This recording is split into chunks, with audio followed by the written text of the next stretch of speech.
আসসালামু আলাইকুম। রায়কা আল হোসাইন স্বাগত জানাচ্ছি এনটিভি দুপুরের খবরে। ক্রাউন সিমেন্ট শিরোনাম দেখছিলেন, এবার চলুন পুরো খবরে। রাজনৈতিক মতাদর্শের ঊর্ধ্বে থেকে যে অফিসাররা সামরিক জীবনে বিভিন্ন কর্মকাণ্ডে যোগ্য নেতৃত্ব প্রদানে সফল হয়েছেন, সেই অফিসারদেরকে পদোন্নতির জন্য নির্বাচন করার নির্দেশনা দিয়েছেন অন্তর্বর্তীকালীন সরকারের প্রধান উপদেষ্টা অধ্যাপক ডক্টর মোহাম্মদ ইউনূস। সকালে ঢাকা সেনানিবাসে সেনা সদর নির্বাচনী পর্ষদ 2024-এর আনুষ্ঠানিক উদ্বোধন করে প্রধান উপদেষ্টা এই নির্দেশনা দেন। প্রথম পর্বের এই পদোন্নতি পর্ষদে বাংলাদেশ সেনাবাহিনীর কর্নেল ও লেফটেন্যান্ট কর্নেল পদবীর যোগ্য কর্মকর্তারা পরবর্তী পদোন্নতির জন্য বিবেচিত হবেন। প্রধান উপদেষ্টা পদোন্নতির জন্য অফিসারদের পেশাগত দক্ষতা, নেতৃত্বের গুণাবলী, শৃঙ্খলার মান, সততা, বিশ্বস্ততা ও আনুগত্যের উপর গুরুত্ব আরোপ করতে নির্বাচনী পর্ষদের সদস্যদের নির্দেশনা দেন। এছাড়াও সৎ, নীতিবান এবং নেতৃত্বের গুণাবলী সম্পন্ন অফিসাররাই উচ্চতর পদোন্নতির দাবিদার বলে মন্তব্য করেন প্রধান উপদেষ্টা। দেশের পূর্বাঞ্চলে সাম্প্রতিক বন্যায় মোট ক্ষতি হয়েছে $1.2 বিলিয়ন, যা জিডিপি 0.26% বলে জানিয়েছে Centre for Policy Dialogue CPD. দুপুরে সিপিডি প্রধান কার্যালয়ে এক সংবাদ সম্মেলনে সংস্থাটি বলছে, সরকারের সমন্বয়হীনতার কারণে এবার ক্ষতির পরিমাণ বেড়েছে। ভারতের বন্যা পূর্বাভাস ও সতর্কীকরণ কেন্দ্র থেকে কোনো পূর্বাভাস না থাকা ও প্রবল বর্ষণে হঠাৎ ভয়াবহ বন্যার মুখে পড়ে বিপর্যস্ত হয়ে পড়ে বাংলাদেশের পূর্বাঞ্চল। এমন বাস্তবতায় বন্যার ক্ষয়ক্ষতি ও পুনর্বাসন প্রক্রিয়া কি হতে পারে তা তুলে ধরে বেসরকারি সংস্থা সিপিডি বলছে, এবারে বন্যায় সবচেয়ে ক্ষতি হচ্ছে কৃষি খাত ও ব্যক্তি খাত। আর এত বেশি ক্ষতির মূল কারণ ছিল ত্রাণ বিতরণ থেকে শুরু করে সার্বিক কার্যক্রমের সমন্বয়হীনতা। দেশে বারবার এমন দুর্যোগ বারবার আসতে পারে, যা নিয়ে আগে ভাগে সতর্ক ও প্রস্তুতি নেওয়া প্রয়োজন বলে মনে করেন সিপিডির বিশেষজ্ঞরা। আমাদের 14,421 কোটি টাকা, যেটা কিনা ডলারের অঙ্কে $1.2 বিলিয়ন, এবং যদি এটাকে আমরা জিডিপির সাথে তুলনা করি, সেটা চলতি 2025 অর্থ বছরের জিডিপির 0.26%, যেটা কিনা নেহায়েত কম নয়। টানা বৃষ্টি ও পাহাড়ি ঢলে আকস্মিক বন্যায় প্লাবিত হচ্ছে শেরপুরের নতুন নতুন এলাকা। ডুবে গেছে 2 শতাধিক গ্রাম। বিভিন্ন উপজেলায় পানিবন্দী 2 লক্ষাধিক মানুষ। পানিতে ডুবে শেরপুরে এ পর্যন্ত 7 জনের মৃত্যু হয়েছে। তলিয়ে গেছে 750 হেক্টর জমির আমন ক্ষেত। অন্যদিকে বন্যায় ময়মনসিংহে প্লাবিত হয়েছে অর্ধশতাধিক গ্রাম। বিস্তারিত শকত করিমের ডেস্ক রিপোর্টে। ঘরে বাইরে চারদিকে পানি। ভয়াবহ বন্যায় ভাসছে খাল, বিল, নদী আর পাহাড় জঙ্গলে ঘেরা শেরপুর। টানা বৃষ্টি ও পাহাড়ি ঢলে আকস্মিক বন্যায় বেড়েই চলেছে বানের পানি। বাড়ছে পানিবন্দী মানুষের সংখ্যা। আশ্রয় কেন্দ্রে ছুটছে বানভাসীরা। তলিয়ে আছে রাস্তাঘাট, ঘরবাড়ি, ফসলি জমি। পানি উঠেছে শিক্ষা প্রতিষ্ঠানেও। এ জেলায় বানের পানিতে ডুবে এ পর্যন্ত মৃত্যু 2 ভাই সহ 7 জনের। 30 থেকে 40 বছর বয়স হয়েছে, আমরা এরকম বন্যা দেখি না। বন্যায় রাস্তাঘাট সব তলে গেছে গা, হাজার হাজার একর জমিন সব পানির নিচে গেছে গা। আমন ধান নষ্ট হয়েছে, বিদ্যুৎ নাই, গরম পানি বন্দি, আমরা খাবার বিশুদ্ধ পানি নাই। ডুবে আছে সব, চুলা, নলকূপ, নেই সুপেয় পানি, খাবারের তীব্র সংকট। শেরপুরের ঝিনাইগাতির মহারশী নদীর বাঁধের 4টি স্থানে ও নালিতাবাড়ির চিল্লাখালী নদীর বাঁধের 2টি স্থানে ভাঙন। বাঁধ ভেঙে গেছে ভোগাই নদীর কয়েকটি স্থানেও। পানি ঢুকে পড়েছে নালিতাবাড়ি, ঝিনাইগাতি, নকলা, শ্রীবর্দী এবং শেরপুর সদরের 40টি ইউনিয়নে। আমরা দাঁড় করে ক্ষেত খোলা লাগাইছি, এখন সব বন্যায় খাই গেতেছে পাহাড়ি ঢলে। এখন কিভাবে কি চলবো, কি সমাচার, ভালো আল্লাহ জানে। হঠাৎ করে ভেঙে যায়, ভোগাই নদীর পার ভেঙে যায়, একবারে ডাহা মেরে পানি আয় পড়ছে আত্মাহা। এই মুহূর্তে মানে কোনো কিছু সামলানোর মতন নাই। ময়মনসিংহের ধোবাউড়ার টানা বৃষ্টি ও পাহাড়ি ঢলে নেতাই নদের বেশ কয়েকটি জায়গায় বাঁধ ভেঙে উপজেলায় প্লাবিত অর্ধশতাধিক গ্রাম। 1981 সালের পরে বোধহয় এই এলাকার মানুষজন এত বড় বন্যার সম্মুখীন হয়নি, যে কারণে আমাদের এখানে আশ্রয় কেন্দ্রগুলিতে আসলে মানুষের উপস্থিতি কম, তারা অভ্যস্ত না। এই মানুষগুলিকে খাদ্য বা যে কোনো তার দেওয়ার জন্য যে পর্যাপ্ত তাদের যে চাহিদা, সেই চাহিদা মোতাবেক সরকার আমাদেরকে পর্যাপ্ত সহায়তা দিয়েছে। দুর্গত অনেক এলাকা বিদ্যুৎ বিচ্ছিন্ন, ভেঙে পড়েছে আঞ্চলিক সড়ক যোগাযোগ। বন্যার্তদের পাশে আইনশৃঙ্খলা বাহিনী ও স্বেচ্ছাসেবক দল, তবে অনেক প্রান্তিক অঞ্চলে এখনো পৌঁছায়নি ত্রাণ। শওকত করিম, এনটিভি নিউজ ডেস্ক। সাম্প্রতিক সময়ে দেশের অতি বন্যা সহ প্রাকৃতিক দুর্যোগ জলবায়ু পরিবর্তনের অন্যতম উদাহরণ বলে মন্তব্য করেছেন পরিবেশ, বন ও জলবায়ু পরিবর্তন বিষয়ক উপদেষ্টা সৈয়দা রিজওয়ানা হাসান। রোববার রাজধানী ব্র্যাক সেন্টারে মানুষের জন্য ফাউন্ডেশন আয়োজিত নারীর ক্ষমতায়নের মধ্য দিয়ে জলবায়ু সহিষ্ণু সমাজ প্রতিষ্ঠা শীর্ষক প্রকল্পের বার্ষিক সম্মেলনে তিনি এসব কথা বলেন। নারীর ক্ষমতায়নে বিশেষ অবদান রাখায় দেশের বিভিন্ন প্রান্ত থেকে আসা 5 জন নারীকে এই সময় বিশেষ সম্মাননা প্রদান করা হয়। জলবায়ু পরিবর্তনের ফলে বাংলাদেশ সহ অন্যান্য ক্ষতিগ্রস্ত দেশ, উন্নত দেশ থেকে যে পরিমাণ ক্ষতিপূরণ পাওয়ার কথা সেটা দেয়া হয় না বলেও মন্তব্য করেন উপদেষ্টা। উন্নয়নের নামে প্রকৃতি বিনষ্ট বন্ধ করা না গেলে জলবায়ু পরিবর্তনের চ্যালেঞ্জ মোকাবিলা করা সম্ভব নয় বলেও জানান তিনি। খুবই কষ্ট, কিন্তু আপনারা এখনো পর্যন্ত উন্নত বিশ্ব জলবায়ু পরিবর্তনে ভুক্তভোগী দেশ যারা আছে, আমাদের মতো নিম্নাঞ্চল, তাদেরকে যেই পরিমাণ টাকা দেওয়ার কথা তার ধারে কাছেও দেয়নি। ওরা কেবল যায় বড় বড় সম্মেলনে বড় বড় কথা বলে, কিন্তু আসলে সেই টাকাগুলো তারা সেই পরিমাণে দেয়নি। কিছু কিছু দেশ তার ব্যতিক্রম আছে, যেমন সুইডেন কিন্তু যে পরিমাণ টাকা দেওয়ার কথা সেরকম টাকা দেয় এবং সেরকম সাহায্যটা করে। উচ্চ মূল্যস্ফীতি নতুন করে অনেককে দরিদ্র বানাতে পারে বলে আশঙ্কা অর্থনীতিবিদদের। তাদের মতে কম আয়ের মানুষের জীবনমান দিন দিন খারাপ হচ্ছে আর সমাজে বৈষম্য বাড়ছে।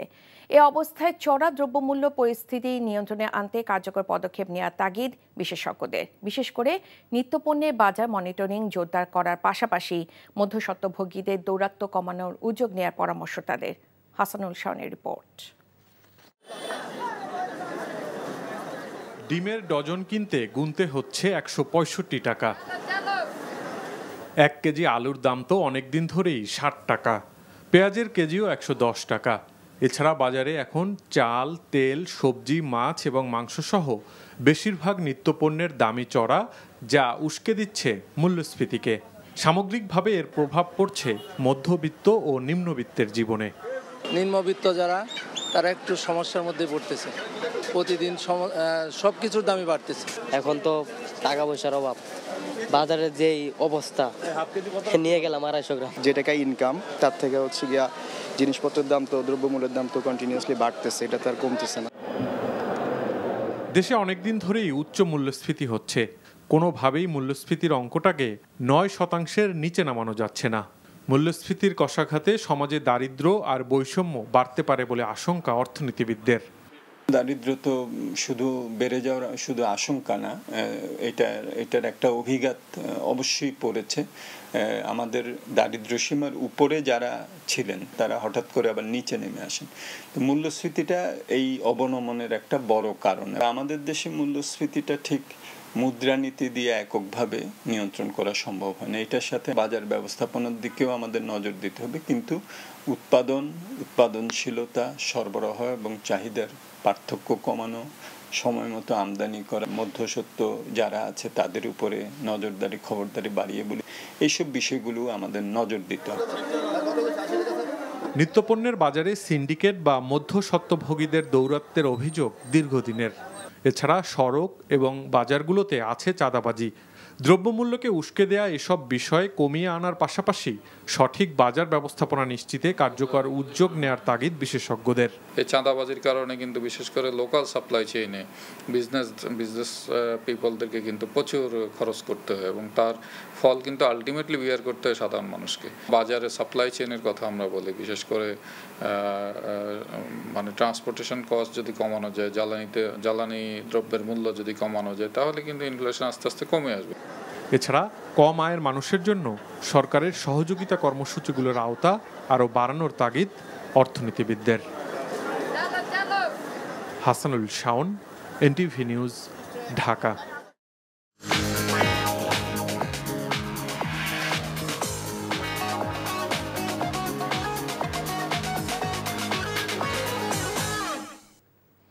নগদ নিবেদিত অর্থনীতি সংবাদ। আন্তর্জাতিক বাণিজ্যে বাংলাদেশের অবস্থান চতুর্থ সারিতে। বাংলাদেশের স্কোর 100 এর মধ্যে 54 পয়েন্ট, যার মানে আন্তর্জাতিক বাণিজ্যের ক্ষেত্রে বাংলাদেশ ভালো অবস্থায় নেই। বিশ্বব্যাংকের নতুন প্রতিবেদনে এমনটা বলা হয়েছে। এর অর্থ হলো আন্তর্জাতিক বাণিজ্যের জন্য প্রয়োজনীয় আইন, সরকারি সেবা ও পরিচালনাগত সমস্যা আছে। সে কারণে বিদেশি বিনিয়োগকারীরা যেমন বাংলাদেশে আসতে খুব একটা আগ্রহ দেখান না, তেমনি বাংলাদেশের রপ্তানি বাণিজ্যেও গতি আসে না। কোনো কোম্পানির কাজ শুরু করা, পরিচালনা ও বন্ধ করা এবং প্রতিযোগিতার কাজের ধরন পরিবর্তনের মতো 10টি বিষয় ভিত্তিতে বিশ্বব্যাংকের বিজনেস রেডি শীর্ষক এই প্রতিবেদন প্রণয়ন করা হচ্ছে।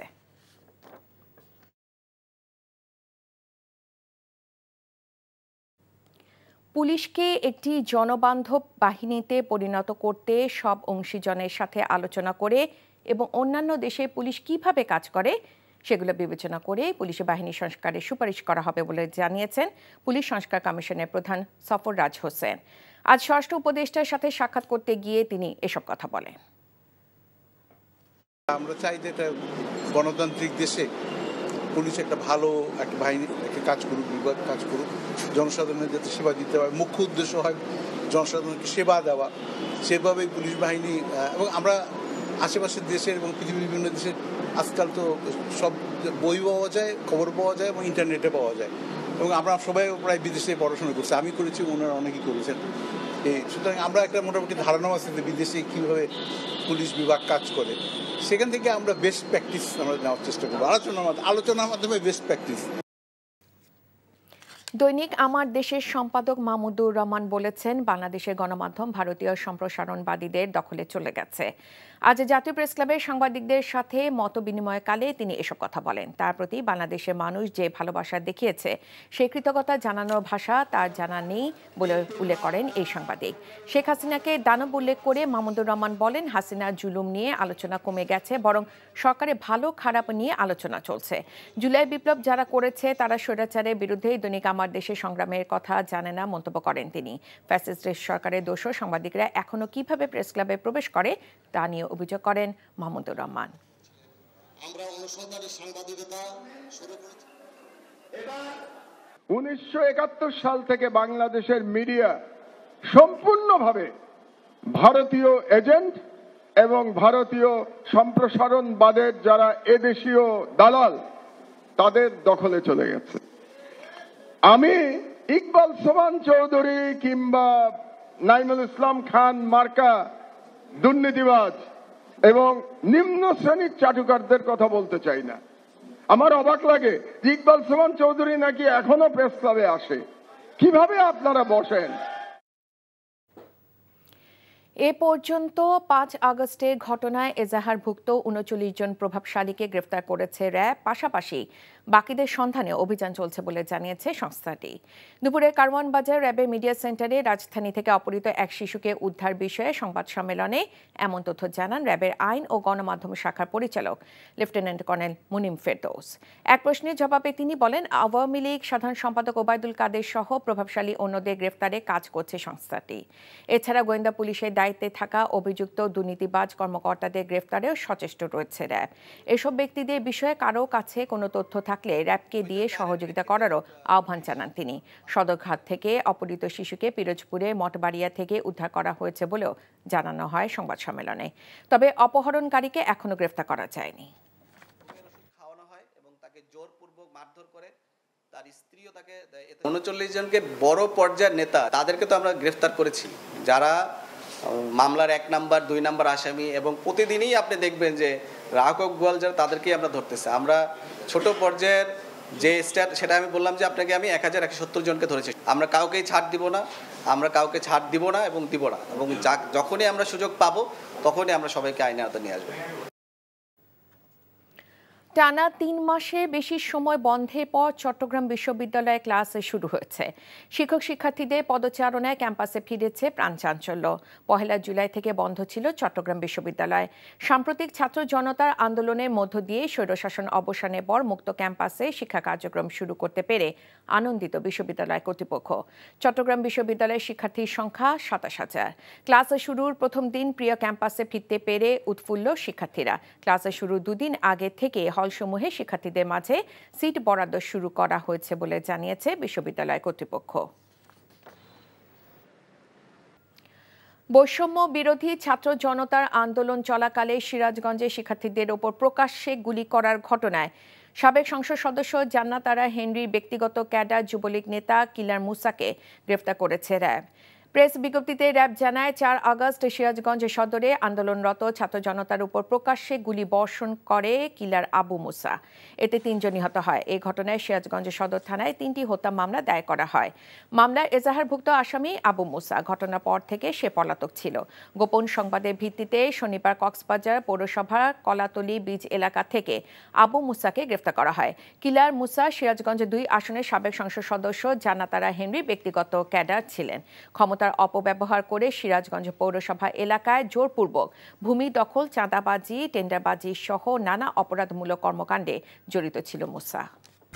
এই ছিল দুপুরের খবরে। এই খবরের ভিডিও সহ আপডেট জানতে ভিজিট করুন এনটিভি অনলাইন www.ntvbd.com। এছাড়াও এনটিভির জনপ্রিয় সব অনুষ্ঠান ও খবরের আপডেট জানতে ভিজিট করুন আমাদের ইউটিউব ও ভেরিফাইড ফেসবুক পেজ। 5টায় দেশের খবর দেখার আমন্ত্রণ রইল। ধন্যবাদ সবাইকে।